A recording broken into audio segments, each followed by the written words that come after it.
Denver 7 On Demand is brought to you by Ferguson and BAC Appliance Center, the best in bath, kitchen, and lighting for your home. I'm Brian Sanders. And I'm Molly Hendrickson with an update from Denver 7. This violent 17-year-old is still on the run. Quinn Skaggs escaped from the Lookout Mountain Youth Services Center in Golden early Tuesday morning.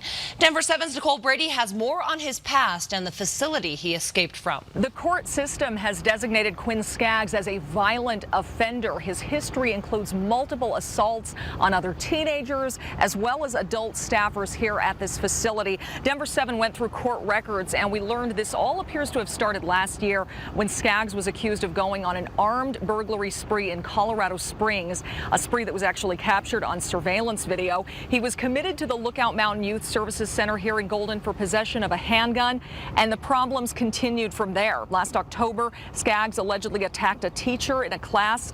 That teacher ended up needing surgery. He's also attacked other teens and staffers here. Authorities say he was last seen just before midnight Monday night. Then somehow early yesterday morning, he was able to remove a window from his room and use bed sheets to get over the perimeter fence.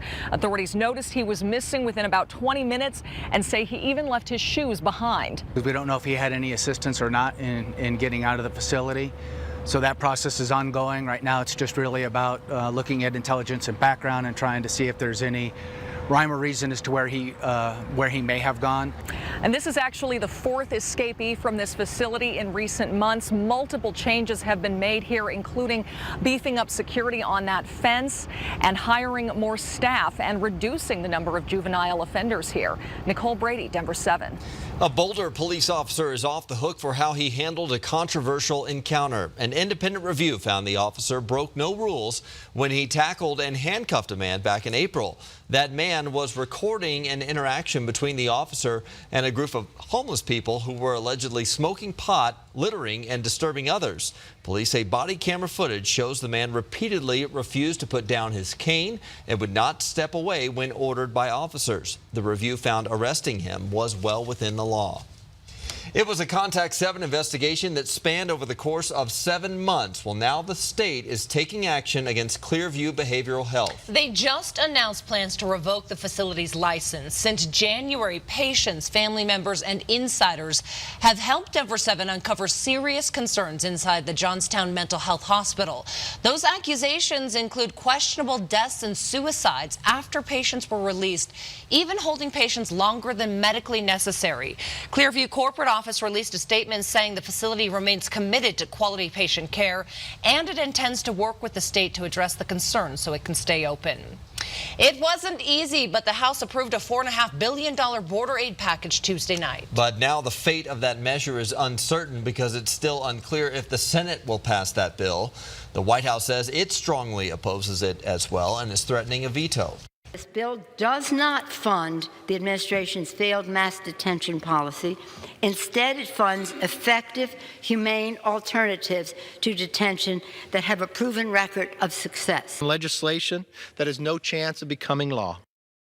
Meanwhile, the acting director of U.S. Customs and Border Protection turned in his resignation Tuesday. Mark Morgan, who once led U.S. Border Patrol, has been tapped to take over. More TSA workers are also heading to the southern border to help enforce immigration policies. The Transportation Security Administration has already sent nearly 200 screeners and over 170 air marshals, and their plans to send about 300 more. Both TSA and Customs and Border Protection are part of the Department of Homeland Security. Berthoud, just south of Loveland, is now the first Colorado town to ban the sale of dogs from puppy mills. According to our partners at the Denver Post, town leaders all voted in favor of banning the mills Tuesday night. They hope the new rule will encourage people to adopt their next best friend from rescue shelters instead.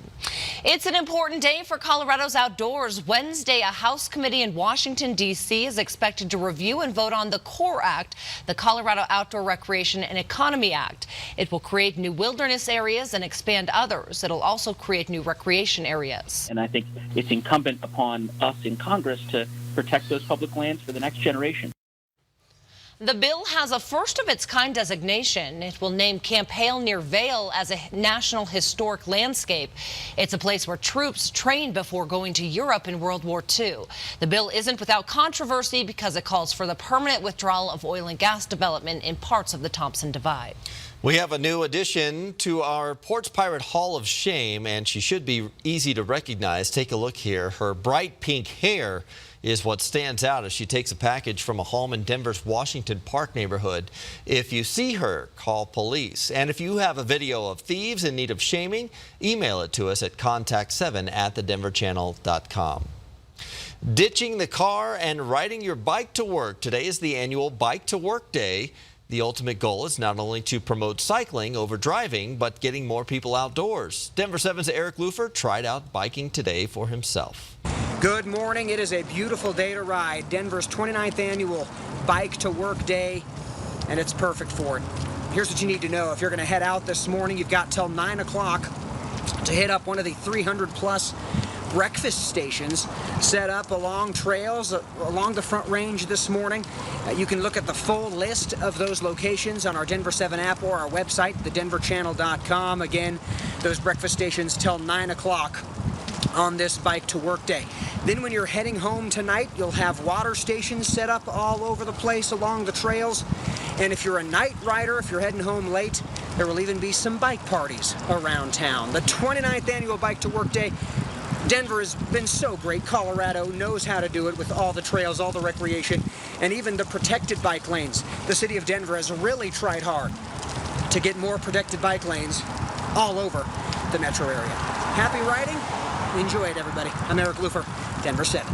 Great morning for it out there. Thanks, Eric. It has been about a week since we last checked in with the Thomas family. Yeah, the Virginia family of 8 had nowhere to stay after their son was diagnosed with cancer while they were traveling through Colorado. So after reaching out to Contact 7, the Thomas family was gifted with a rental car and a temporary place to stay. Well, now another viewer has stepped in and is providing the family with a permanent home. It's nice. I love it. There's so much sadness and hurt in the world, and for people to just jump in for people that they don't even know, it's really overwhelming.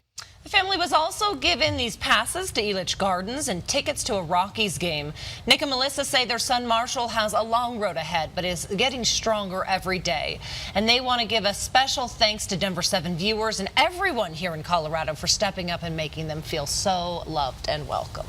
Summer has arrived as we approach 90 degrees today, Lisa. It's going to be a hot one right now, though. We've got a little mix of sun and clouds. A beautiful start to the day. Great for bike to work.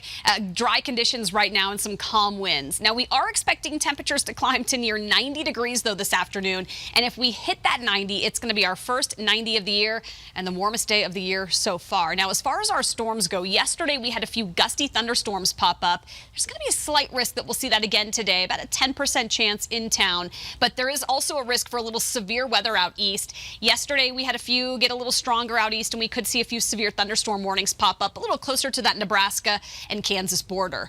Tomorrow, it's even warmer. In fact, we're going to see some low to even upper 90s across northern Colorado this next 3 days. Tomorrow, under a mostly sunny sky, 92 degrees and a pretty warm one. So at this point, as of last year, we had seen 17 days of 90-degree heat. This will be our first one. 90 is expected through Saturday, so it's going to be pretty toasty.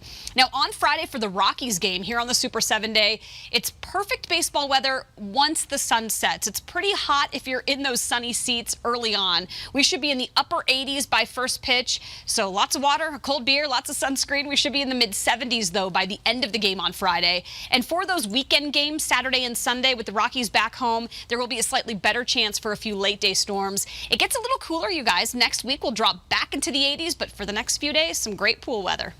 All right, thank you, Lisa, and thank you for watching this Denver 7 Now update. Make sure you check back here later today for another update and download the free Denver 7 app for breaking news and alerts. Have a great day.